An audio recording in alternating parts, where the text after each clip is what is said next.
হলো, আল্লাহর নবী বলেন কিয়ামত ততক্ষণ পর্যন্ত সংগঠিত হবে না যতক্ষণ না ইলম উঠিয়ে না নেওয়া হবে। আর ইলম আল্লাহ কিভাবে উঠায় নেবেন? আল্লাহ তাআলা বান্দার অন্তর থেকে একসাথে ইলম উঠায় নেবেন না, বরং আল্লাহ তাআলা আলেমদেরকে উঠিয়ে নেওয়ার মাধ্যমে ইলম উঠায় নিয়ে যাবেন। সম্প্রতি নিকট অতীতে আমাদের যেই সমস্ত মুরব্বীরা দুনিয়া থেকে চলে গেছেন, আল্লামা আহমদ শফি রহমাতুল্লাহি আলাইহি, জুনাইদ বাবু নগরী রহমাতুল্লাহি আলাইহি, আব্দুস সালাম চটগামী রহমাতুল্লাহি আলাইহি, এইভাবে যারা দুনিয়া থেকে চলে গেছেন, তাদের যেই পদ, তাদের যেই দায়িত্ব, সেই দায়িত্বের জায়গা শূন্য পূরণ হয়েছে। যিনি শাইখুল হাদিস ছিলেন তার জায়গায় আরেকজন শাইখুল হাদিস হয়েছে। যিনি মুহতামিম ছিলেন তার জায়গায় আরেকজন মুহতামিম হয়েছে। কিন্তু বলুন তো, জুনাইদ বাবু নগরীর পদ পূর্ণ হয়েছে, কিন্তু এখন যিনি ওনার পদে আছেন, দায়িত্বে আছেন, জুনাইদ বাবু নগরী রহমাতুল্লাহি আলাইহির যে ইলম, তার সমপরিমাণ ইলমার তাকওয়া এখন যিনি আছেন তার নাই, এটাই বাস্তব।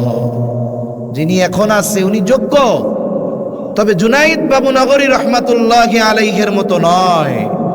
ওনাদের অবস্থান এই জায়গায়, এখন যারা আছে তাদের অবস্থান এই জায়গায়, বলে এর পরে যারা আসবে তাদের অবস্থান হবে এই জায়গায়। সময়ের সাথে সাথে এটা কমতে থাকবে। একটা সময়ে অবস্থাটা শূন্যের কোঠায় পৌঁছিয়ে যাবে। তখন কোরআন হাদিস থাকবে, বোঝা আর বোঝানোর মতো মানুষ থাকবে না, ওনাদের মতো ইলমার তাকওয়াওয়ালা মানুষ থাকবে না। তখন কি হবে? নবীজি বলেন, মানুষেরা জাহেলদেরকে তাদের ধর্মীয় নেতা বানাবে, তাদের কাছে ফতোয়া জিজ্ঞাসা করবে, জাহেলরাও ফতোয়া দিয়ে দিবে।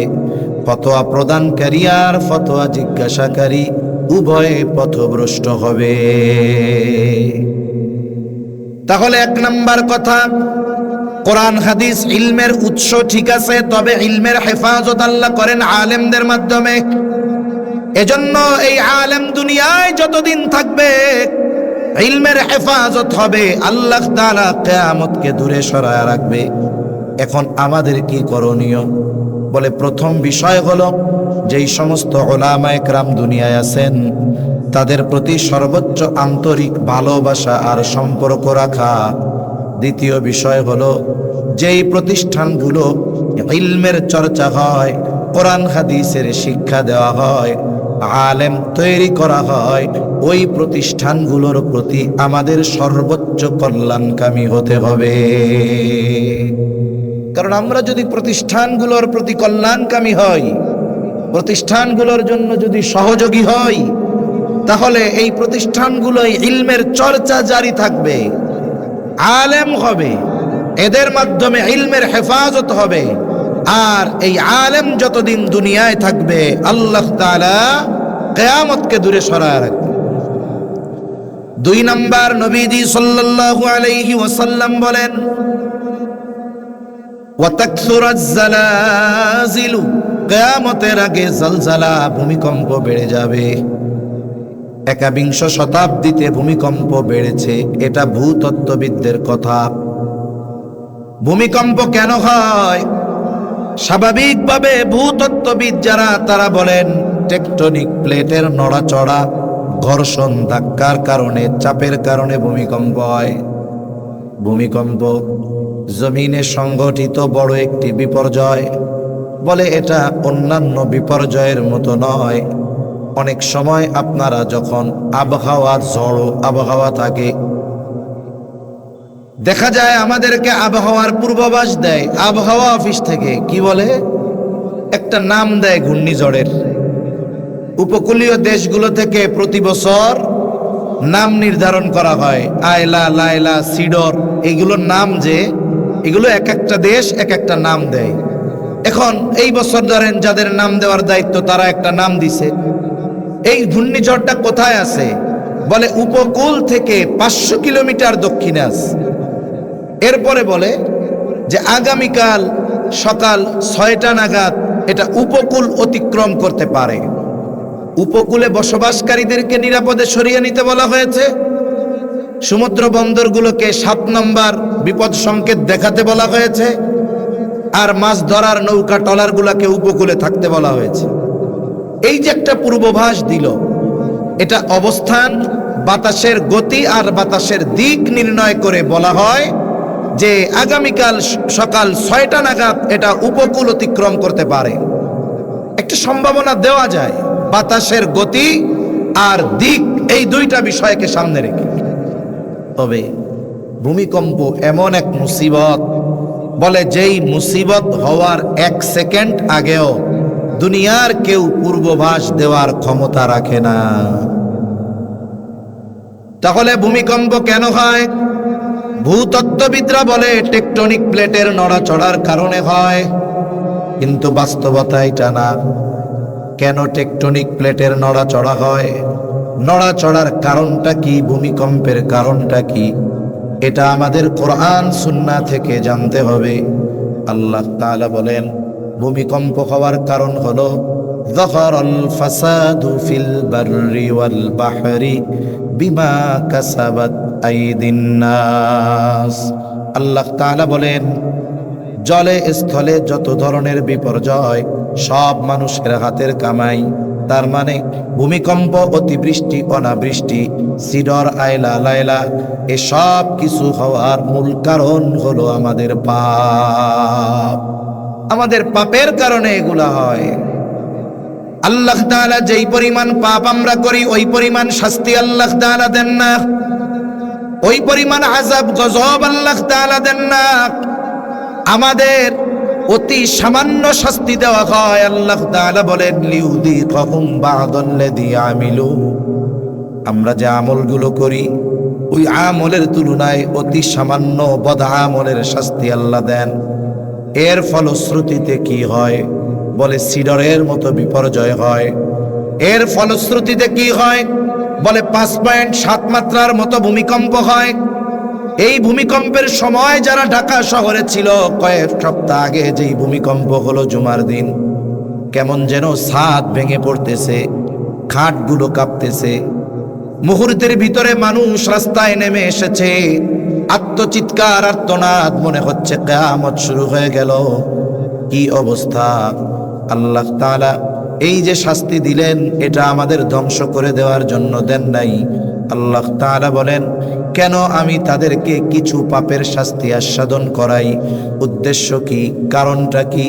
আল্লাহ বলেন বা'দাল্লাযী আমিলু লাআল্লাহুম ইয়ারজিউন, যাতে করে তারা পাপের পথ থেকে প্রত্যাবর্তন করে নেকের পথে ফিরে আসে, আল্লাহর পথে ফিরে আসে, শয়তানের পথ থেকে আল্লাহর দিকে চলে আসে। কিন্তু আফসোসের ব্যাপার, ভূমিকম্প আমাদের বিল্ডিংগুলো কাঁপিয়ে দিয়েছে, আমাদের আসবাবগুলো কাঁপিয়ে দিয়েছে, কিন্তু আমাদের হৃদয়ের মধ্যে প্রকম্পন সৃষ্টি করতে পারে নাই।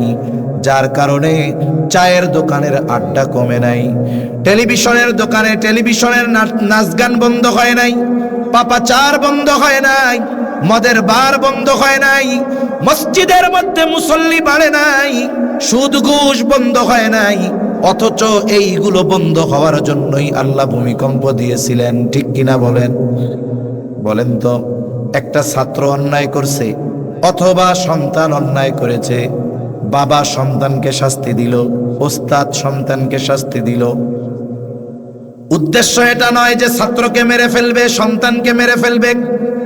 উদ্দেশ্য হলো শাস্তি দেওয়ার, যে খবরদার খবরদার, যেই অপরাধের কারণে শাস্তি দিলাম এই অপরাধটা যেন তোমার দ্বারা আর সংগঠিত না হয়। বলুন তো, দেখা গেল শাস্তি দেওয়ার পর আবার সে এই একই অপরাধে জড়িয়ে গিয়েছে। বলেন তো, এইবার যদি তাকে শাস্তি দেওয়া হয়, শাস্তির মাত্রা আগের চাইতে কম হবে নাকি বেশি হবে? আল্লাহ তাআলা 5.7 ভূমিকম্পের মাত্রা দিয়েছেন কেন? মসজিদে যেন মুসল্লি বাড়ে। মুসল্লি বাড়ছে? বাড়ে নাই। চার দোকানে নাচ গানের আড্ডা যেন কমছে। অনেক সুদখোর তাওবা করে আল্লাহর রহমতে ভালো হয়ে গেছে। কি বলেন? অফিসগুলাতে যেখানে ঘুষের কারবারি চলতো, আলহামদুলিল্লাহ এখন আর ঘুষ টুস লাগে না। লাগে তার মানে অবস্থা একই আছে, তাই তো?